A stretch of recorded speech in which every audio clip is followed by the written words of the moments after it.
Reach for the top. First part, Santosh Yadav. The only women in the world. यहाँ पर बताया जा रहा है संतोष यादव के बारे में कि वर्ल्ड में वो एक ही वुमेन थी जिन्होंने माउंट एवरेस्ट की चढ़ाई 2 बार की थी।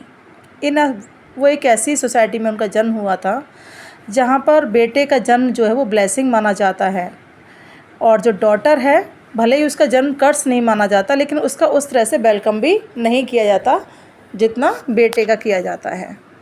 जब उनकी मदर, संतोष की मदर जो है वो एक्सपेक्ट कर रही थी, यानी जब बेबी होने वाला था तो वो उम्मीद कर रही थी, संतोष वो भी चाह रही थी कि उनकी डॉटर हो।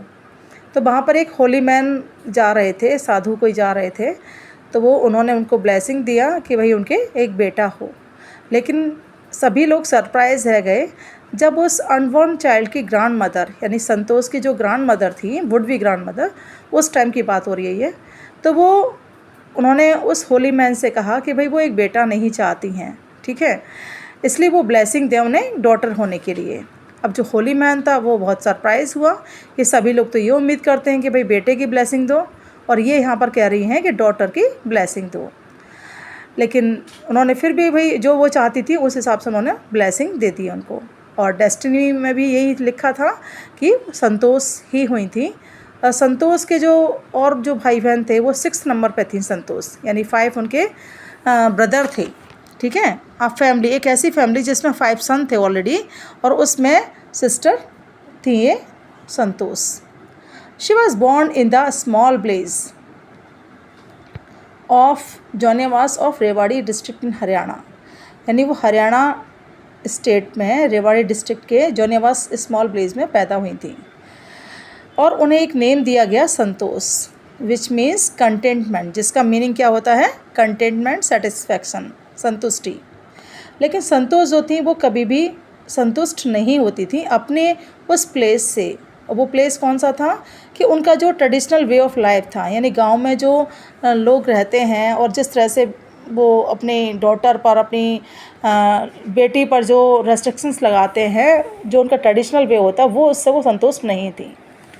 इसीलिए उन्होंने अपनी लाइफ जो है वो अपने टर्म्स पर जीना स्टार्ट की, ठीक है। जहाँ पर जो दूसरी गर्ल्स थी जो ट्रेडिशनल इंडियन ड्रेसेस पहनती थी, सूट्स वगैरह पहनती थी, संतोष उस टाइम पे शॉर्ट्स प्रेफर करती थी।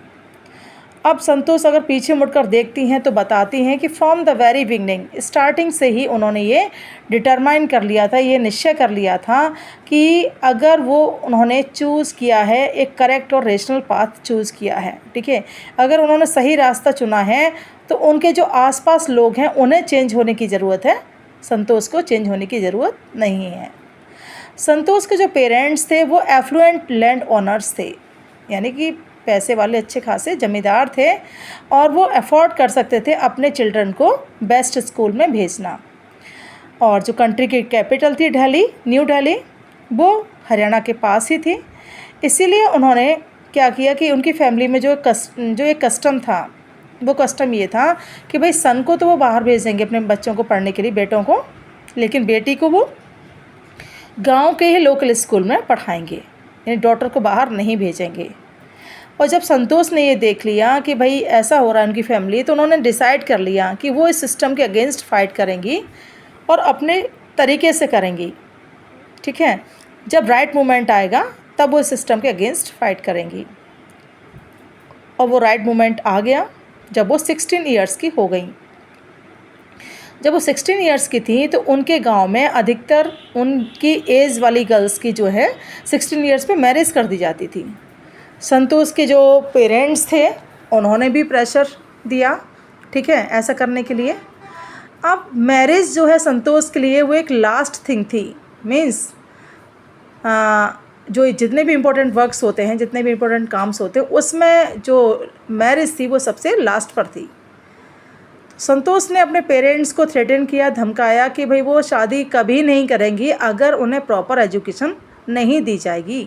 तो उन्होंने अपना घर छोड़ दिया और उन्होंने स्कूल, दिल्ली में जो स्कूल था वहाँ पर उन्होंने खुद को एनरोल कर लिया, मीन्स वहाँ पर उन्होंने एडमिशन ले लिया।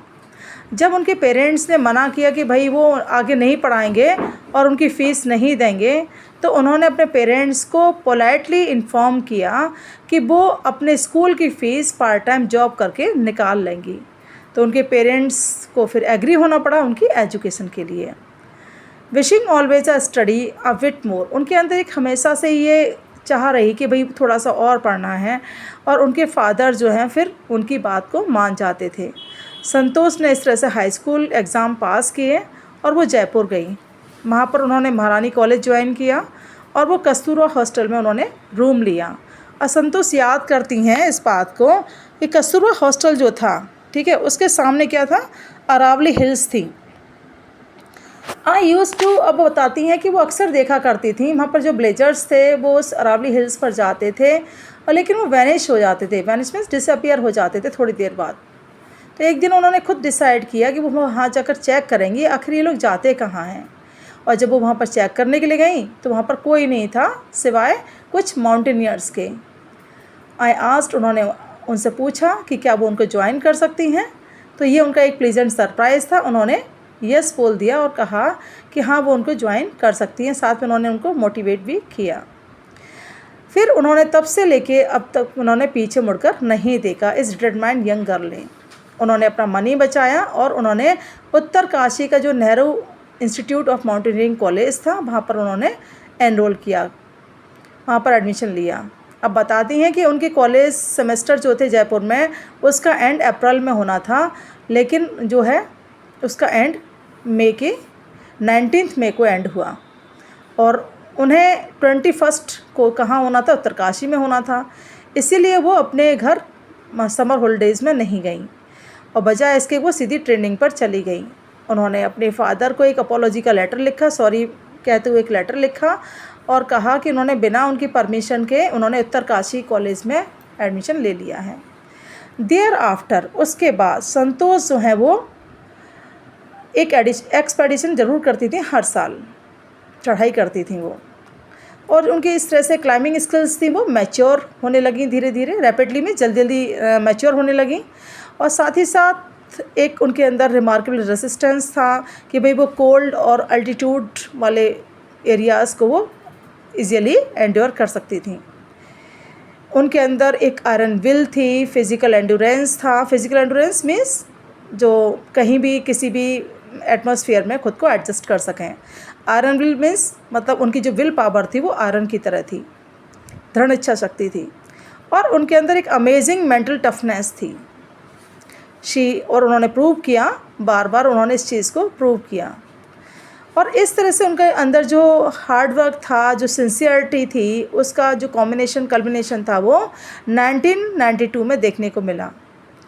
4 इयर्स बाद वो जब उन्होंने अरावली माउंटेनियर से पूछा था कि वो उनको ज्वाइन कर सकती हैं, उसके बाद से तो वो कंटिन्यू आगे बढ़ती रही।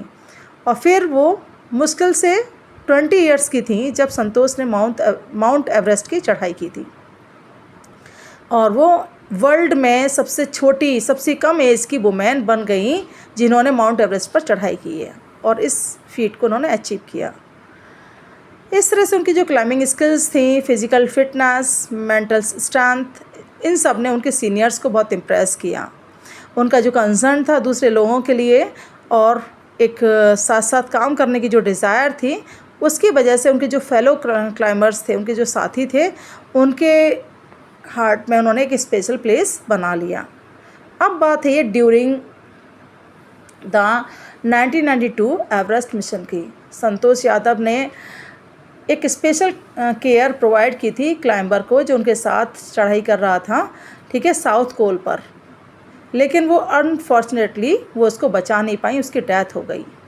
इसी तरह से एक और उनके दूसरे क्लाइंबर थे जिनका नेम था मोहन सिंह, और वो भी, उसका भी सेम वही हाल होता जो उनसे पहले एक और साथी का हुआ था। और क्योंकि उन्होंने, संतोष यादव ने उनसे मोहन सिंह को अपनी ऑक्सीजन शेयर की थी, इस वजह से वो उनको बचा पाई। विदिन 12 मंथ्स, और 12 महीने के अंदर ही संतोष यादव ने इंडो नेपालीज़ की वो एक मेंबर बन गई विमेंस एक्सपेडिशन की, जो कि इनवाइट करती थी उनको कि वो भी वहाँ पे ज्वाइन करें। और इस तरह से उन्होंने माउंट एवरेस्ट की 2nd टाइम भी स्केल यानी कि चढ़ाई की उन्होंने।